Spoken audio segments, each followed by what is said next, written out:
টি টি টি টি টি টি টি টি টি টি টি টি।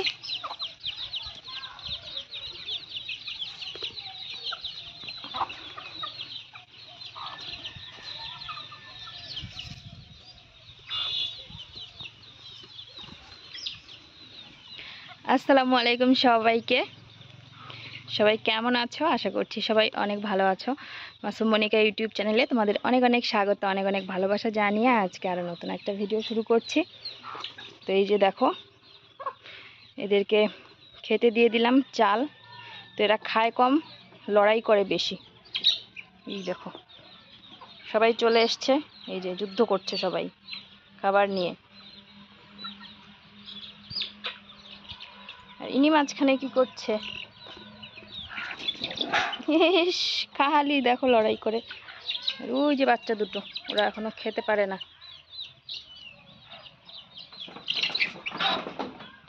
পালায় খালি। হে আমার পুত্রগণ, তোমরা মোবাইল ছাড়া অন্য খেলা খেলিতে পারো না কেন? দুইজনে দুইটা মোবাইল নিয়ে খালি খেলা করো। तो खेल तो बाहर खेलना पड़ता है। इस मासूम को समझाओ, ये तो अंदर मतलब ये आउटडोर नहीं जाता। ये आउटडोर जाओ, खेलो जाओ। ये आउटडोर प्ले नहीं, दोनों भाई जाके बाहर खेलो। ए बेटू, बाहर जाके खेलो जाओ।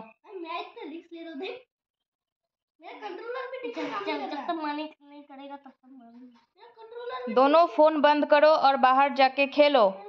छी छी छी, कितनी गंदी बात है। मेरे दोस्त को ऐसे बोलते हैं, छी छी छी, कितनी गंदी बात है। भाई मैं कुछ नहीं कर पा रहा हूँ। मानिक, तुम क्या चाहते हो, बाहर खेलना कि अंदर मोबाइल पे गेम खेलना?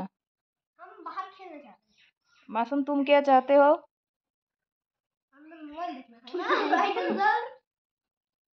मासूम ज्यादा मोबाइल एडिक्टेड है ना मानिक? ये ज्यादा मोबाइल देखता है। इसके आंखों पे ना ऐसा चश्मा लगेगा कि ये यार अच्छा नहीं लगता तुम्हारा ये चश्मा। और माथे पे ना एक एंटेना लगेगा, ऐसा करके एंटेना लगेगा। टीवी का एंटेना लगेगा सर पे। इसका एंटेना से हम टीवी देखेंगे। सिग्नल लाएंगे हम इसके एंटेना से। जाओ बाहर जाके खेलो दोनों भाई, जाओ। जब लेकिन हम घूमने भी जाएंगे बाहर। जब ज्यादा धूप, मैं क्या बोलती, जब ज्यादा धूप निकलेगा ना तब घर के अंदर आ जाना, ठीक है? आप इंडोर में आके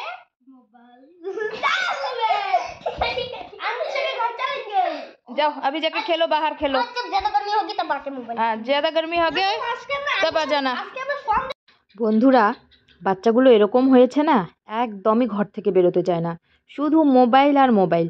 তো ওদেরকে বের করে দিয়ে আমি দেখো রান্না করে নিলাম কারণ আমি বেরোবো একটু, তাই তাড়াতাড়ি রান্না করে নিলাম, একটু ভাত খেয়ে বের হব। তো ভাত হয়ে গেছে আর রান্না করেছি ওই আমাদের ক্ষেতেরই সবজি আর কি। সবজি যখন লাগিয়েছি সব কিছু খেতে হবে। তো ঝিঙে দুটো ছিঁড়ে নিয়ে আসলাম, নতুন ঝিঙে ডাঁটা, তারপর দুইটা বেগুন আর হচ্ছে একটু আলু, শুটকি মাছ দিয়ে সবজি বানিয়ে নিয়েছি। আর রাতে মাছ ভেজেছিলাম আলু দিয়ে, সেই মাছ ভাজাও রয়ে গেছে, তো ওখান থেকে একটু খেয়ে নেব। এই দেখো এসে এখন রাস্তায় দাঁড়ালাম টোটোর জন্য।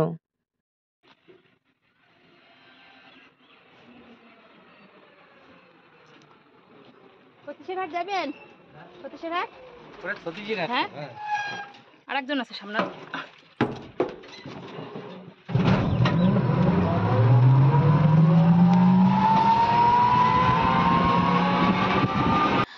তো বন্ধুরা আমি বেরিয়ে পড়লাম, আর এই দেখো আমাদের মসজিদের সামনে দিয়ে যাচ্ছি। আর ঈদের জন্য সুন্দর করে কিন্তু সাজানো শুরু করে দিয়েছে। রাস্তার সাইডে সাইডে কাগজ কেটে কেটে সুন্দর করে লাগিয়েছে, ভেতরে লাইটিং করেছে। তো আমার বোন যাবে, বোনকে নেব সামনে, তাই জন্য বললাম যে সামনে আরেকজন যাবে। তো বোন উঠে পড়েছে টোটোর মধ্যে, আর আমরা এখন কিন্তু উঠে পড়েছি বাসে। তো বাসে যখনই আমরা ফালাকাটা যাই তখনই দুই ধারে চা বাগান এরকম দেখতে পাওয়া যায়, কি যে সুন্দর লাগে দেখতে। এখন আরও বৃষ্টি হওয়ার কারণে না এখানে হচ্ছে ওই সবুজ সবুজ হয়ে গেছে, কি সুন্দর লাগছে, দারুণ লাগছে দেখতে। মানে তোমার হচ্ছে খালি চোখের থেকে ক্যামেরায় সবুজ জিনিসটা আমার মনে হয় বেশি ভালো লাগে দেখতে, তাই না? তো এই দেখো একদম নতুন নতুন পাতা গজিয়েছে। আমি আর বোন একটা সিটে বসেছি, দুজনে আমরা অবাক হয়ে শুধু বাইরেটার দিকে তাকিয়ে আছি। পুরো একদম সবুজ চাদরের মতন লাগছে, সাইডে ওপরে নিচে সব জায়গায় সবুজ আর সবুজ। ইয়েগুলা মানে সিটগুলা এত মানে কাছাকাছি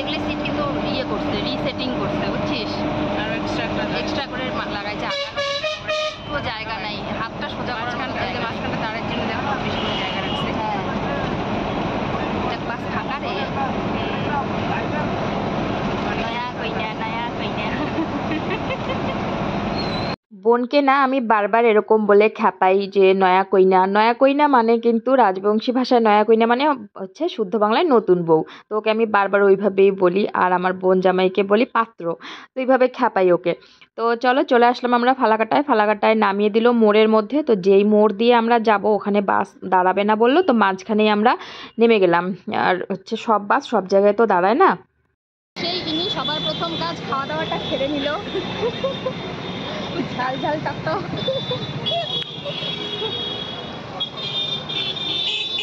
দুই বোনে গল্প করতে করতে আমরা চলে যাচ্ছি আর দোকান খুঁজছি কোন দোকানটায় আমরা ঢুকবো। তো এটা এখনো মেইন রোড, এখনো আমরা যে বাজার আছে মানে কাপড়ের পট্টি যে আছে সেখানে আমরা ঢুকিনি। তো সেখানে ঢুকে যাব। একে গরম, দুই মার্কেটের ভিড়, ভিড়ে ধুলা, তাতে আমরা হয়ে যাচ্ছি চৌচি। আরে যাওয়ার দেও রে আমাকেও না রে, দেখিস মারছে।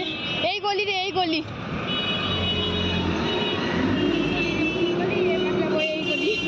এবার যাবো এই গলি। সেদিন মনে হয় তোর এই দোকানটা থেকে শাড়ি কিনছিলাম রে, এই যে এইটা, এই দোকানটা থেকে।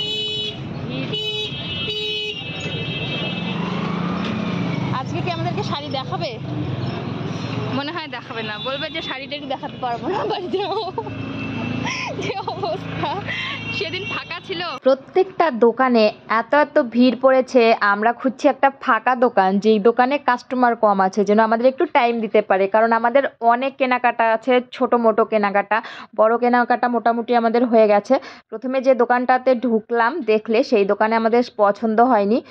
আবার দোকানদারের যে অ্যাটিটিউড, বলছে যে যদি নেবে না তো আর ঢুকলে কেন। দেখো পছন্দ না হলেও আমাদেরকে জোর করে নিতে হবে। আমাদের একদমই কাপড়গুলো ওখানে পছন্দ হচ্ছিল না, তো বেরিয়ে আসলাম, আরেকটা দোকানে ঢুকলাম। এখন আমরা দোকান চেঞ্জ করে অন্য দোকানে এসে বসে আছি। তো এখানে গল্প করছি, কারণ হচ্ছে দোকানদার বলল যে তোমরা একটু ওয়েট করো, ভালো জামা কাপড় আমরা নিয়ে আসছি। তো যাই হোক আমরা ওয়েট করছি, গোডাউন থেকে নাকি আরও নতুন মডেল এসেছে, সেগুলো নিয়ে আসবে এখন। তো আমাদের কেনাকাটা দেখো হয়ে গেল। তারপর আমরা একটুখানি কুলফি খাবো। এত গরম পড়েছে আর মার্কেটে এত ভিড়। একে তো ঈদ, তার উপরে পয়লা বৈশাখ, এই সব কিছু মিলিয়ে বাজারে মানে পা দেওয়া যায় না এরকম অবস্থা। আর প্রচুর ভিড় পড়েছে। তো ওখান থেকে আইসক্রিম খেয়ে আমরা মানে টাকা বাঁচানোর জন্য হেঁটে হেঁটে হেঁটে হেঁটে চলে এসেছি। আস্তে আস্তে বোন বলছে যে ওর খিদে পেয়ে গেছে। তো এখানে একটা ফাস্ট ফুডের দোকান দেখে আমরা ঢুকলাম। বোনকে বললাম কি খাবি, তো মোমো খাবে। মোমো খাওয়ার জন্য আমরা ঢুকে পড়লাম।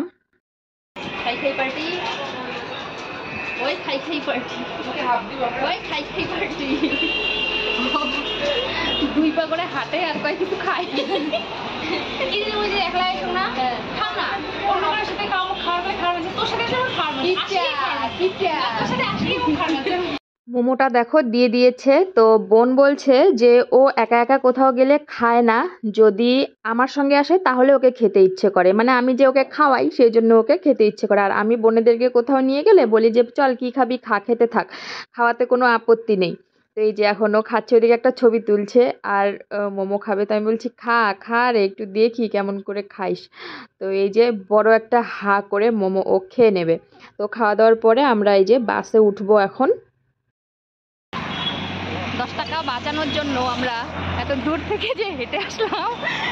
এই মেয়ে 10 টাকা বাঁচাবে, 20 টাকা দুইজনের বাঁচানোর জন্য হাঁটতে হাঁটতে পায়ে ফোসকা পড়ে যাচ্ছে আমার। 20 টাকা বাঁচানোর জন্য আজকে আমরা কি থেকে কি করে ফেললাম। 5 কিলোমিটার হাঁটছি রে, হ্যাঁ 5 কিলোমিটার হাঁটছি। অনেকদিন বেশি চলছে, তো প্রায় 1 কিলোমিটার। তো মোবাইলে চেক করতো কত কত, হ্যাঁ কত ফিট, মানে হাঁটতে হাঁটতে আমাদের অবস্থা শেষ। আমাদের দূরত্বের জন্য বেশি কেনাকাটাও ডান। এখানে মাসুমের জন্য রোল, জুতা, এখানে নতুন বউয়ের শাড়ি সব কেনা হয়ে গেছে। হ্যাঁ নতুন বউ আমাকে একটু ক্যামেরাও করে দেয় না, শাড়ি নিয়ে এরকম পাগলা হয়ে গেছে যে একটু ক্যামেরাও করে দেয় না। একটু ক্যামেরা করে দেই। মানসিতে কি মানসির কাজ করবে।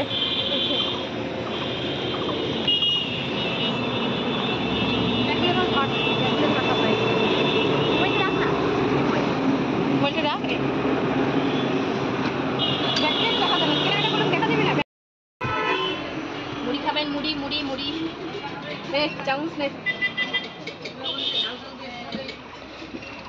সবার প্রথমে আমি স্পেশাল জিনিস পেয়েছি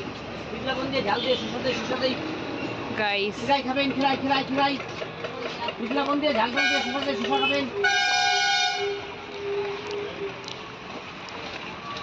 ঢাকাটার সরকারি বাস স্টপে এখানে যে ঝালমুড়ি বিক্রি করে, তো এখানে যদি আসো আর ঝালমুড়ি না খাও তাহলে মনে হবে যে কি একটা মিস করলাম। বাড়ি গিয়ে কিন্তু অবশ্যই মিস করবে যে ইস ওখানে ঝালমুড়িটা খেলাম না। তো আমরা তো এইমাত্র মোমো খেয়ে আসলাম, তো একটা নিলাম আর কি 10 টাকার, সেটাই আমরা দুই বোনে এখন এখানে খাচ্ছি। আর আমি দাঁড়িয়ে দাঁড়িয়ে খাচ্ছি, আমি জায়গা পাইনি। তো পরে আমি দাঁড়িয়েছিলাম, বোন বসেছে একটা জায়গা পেয়েছে, আর আমরা যেহেতু এখান থেকে এখানেই যাব কাছে, আমাদেরকে টিকিট দিল না, বললো যে এমনি উঠুন। তারপরে বোন একটা জায়গা পেয়েছে, ওখানে বসে আছে আর আমি দাঁড়িয়ে আছি। যখন দাঁড়িয়ে যাচ্ছিলাম তো কন্ডাক্টর বাসে উঠলো, উঠে স্টাফ সিটটা আমাকে দিয়ে দিল যে এখানে সামনে যাবেন তাহলে বসুন এখানে। তো যতক্ষণ না কন্ডাক্টর আসছে ততক্ষণ আমি দাঁড়িয়ে, মানে স্টাফ সিটটা ফাঁকাই আছে, তারপরে বসলে কোনো কোনো কন্ডাক্টর তুলে দেয়, তো সেই জন্য আর বসলাম না, দাঁড়িয়ে আছি। কিন্তু ভীষণই গরম এখানে, একদম আমরা ফ্রন্টে বসেছি, মানে দাঁড়িয়ে আছি, তো ইঞ্জিনের এত গরম উঠেছে যে মানে থাকাই যাচ্ছে না। তো তারপরেও একটা সিট যদি আমরা এখন উঠে যাই তাহলে কেউ না কেউ এসে বসে পড়বে। বাস একদম ফুল, কোথাও জায়গা নেই। আমি এই যে পেছনে দেখছি যে জায়গা আছে নাকি, তো পুরো একদম টিকিট নিয়ে সবাই উঠে পড়েছে, একদম একটাও আর জায়গা নেই। তো যাই হোক, এই যে কন্ডাক্টর বাবু এসে আমাকে বলল যে বসেন, হচ্ছে স্টাফ সিটের মধ্যে বসিয়ে দিল, আর একটা মেয়ে ছিল তাকেও দিল, তো আমরা দুজনে বসলাম। এখন উনি মানে ভাড়া তুলতে তুলতেই আমরা চলে আসবো আমাদের গন্তব্যে। আর এই দেখো ফালাকাটা ছেড়ে এখন আমরা চলে যাচ্ছি। আর এটা বাসটা ছিল একদম শিলিগুড়ি কালিয়াগঞ্জ, মানে মালদার। আর বাস কন্ডাক্টর আমাদের কুচবিহারেরই ছিল, শুক্তাবাড়ির। তো ওনার সঙ্গে অনেকক্ষণ কথা হলো আর কি বাসের মধ্যে, আমাদেরকে জিজ্ঞেস করছিল বাড়ি কোথায়, কোথায় এসেছি, কুচবিহারে কেন আমরা কেনাকাটা করিনি, কেন ফালাকাটায় এসেছি, ফালাকাটায় দাম না কম নাকি, এসব অনেক কথা জিজ্ঞেস করছিল আর কি। তারপরে এই যে আমরা এখন আমাদের বাস আর কি ছেড়ে দিয়েছে, আমরা এখন চলছি। অনেকক্ষণ আগেই বাস আর কি ছেড়ে দিয়েছে। এখন আমরা আসব, এই সামনেই চা বাগান পড়ে যাবে, আর এগুলো হচ্ছে চা বাগানের যে শ্রমিকরা থাকে তাদের ঝুপড়ি বাড়ি। এই দেখো ছোট্ট ছোট্ট বাড়ি, এগুলো সরকারি জমিতেই ওরা মনে হয় থাকে। হাইরোডের তো দুই পাশে বাড়ি করার নিয়ম নেই, হাইরোডের পাশে আর কি অনেকটা জায়গায় কিন্তু সরকারের থাকে আর কি, খুঁটি আছে, সেই খুঁটি অবধি রাস্তার সরকারি জমি। তো সেই জমিতেই এই দেখো ছোট ছোট ঝুপড়ি করে থাকে। তো আর এই হচ্ছে আমাদের ওই চা বাগান। তো বোন বসেছে সামনে, সেখান থেকে ও ভিডিও করছে, ওকেও দেখা যাচ্ছে লুকিং গ্লাসের মধ্যে, আর আমি তো ওইদিকে বসেছি স্টাফ সিটের মধ্যে, তো সেই জন্য আমি আর ভিডিও করলাম না। আর ফোন পার্স সব বোনের কাছে ছিল, আমি সব বোনের কোলে দিয়ে দাঁড়িয়েছিলাম। তো হুট করে উনি এসে বললো যে বসেন, তো আমি বসে পড়লাম, আর সব কিছু বোনের কাছে ছিল। তো ওই যে কি সুন্দর লাগছে না, দারুণ লাগছে, দুই দিকে একদম সবুজ সবুজ, ওই উপরে একটা টাওয়ার। তো এখন আমরা চেকপোস্টে চলে আসলাম, চেকপোস্ট পার হলেই বেশিক্ষণ আর লাগে না, 10-15 মিনিটের মধ্যেই আমরা কিন্তু নেমে যাব, একদমই টাইম লাগবে না। তো এই দেখো গাড়ি গাড়ি আমাদেরকে দাঁড় করিয়ে দিল, ওই দিক থেকে গাড়ি আসছে, সেগুলো আগে মানে বেরিয়ে যাবে, তারপরে আমাদের বাসটা বের হবে আর কি। তো জ্যাম বলতে পারো এক ধরনের। তো আমাদের কিন্তু উত্তরবঙ্গে সেরকম একটা জ্যাম হয় না। তো এই দেখো বাস থেকে নেমে আমি এখন এই যে বাড়ির পথে রওনা দিয়ে দিলাম, আবারও মসজিদটা দেখিয়ে দিলাম তোমাদেরকে একটুখানি। শুভ সন্ধ্যা বন্ধুরা, তো বাড়ি এসেছি অনেকক্ষণ, এসে আর ভাত খাইনি, ওই চাটা খেয়েছিলাম, খেয়ে রেস্ট করলাম, রেস্ট করে ওই হচ্ছে তোমার ইয়ে করলাম আর কি, কাজটার যা ছিল ঘরের সেগুলো করলাম, করে একটুখানি শুয়েছি, শুয়ে উঠলাম। আর জার্নি করলে সত্যি কথা বলতে আমার অবস্থা খারাপ হয়ে যায়। আমি হঠাৎ হঠাৎ জার্নি করি, তো রেগুলার যখন জার্নি করতাম প্রত্যেক দিন কলেজে যেতাম, টিউশনে যেতাম, কিচ্ছু মনে হতো না। যখন থেকে জার্নি করা রেগুলার বাদ দিয়েছি, হুট করে একদিন যাই বছরের 6 মাসে, তখন থেকে আমার বাসে উঠলে প্রবলেম হয়। তো এসে একটুখানি শুয়ে রেস্ট নিলাম, নিয়ে এখন আমি রাতের রান্না করতে যাব। আর কি এই তো তো চলো, আজকের ভিডিওটা এই পর্যন্তই, দেখা হবে তোমাদের সঙ্গে নেক্সট ভিডিওতে। সবাই ভালো থেকো, সুস্থ থেকো, সাবধানে থেকো, নিজেদের যত্ন নিও, নিজেদের বাচ্চাদের যত্ন নিও। আমার ভিডিও ভালো লাগলে অবশ্যই লাইক কমেন্ট শেয়ার করে দিও, আর চ্যানেলে নতুন হয়ে থাকলে সাবস্ক্রাইব করে যেও।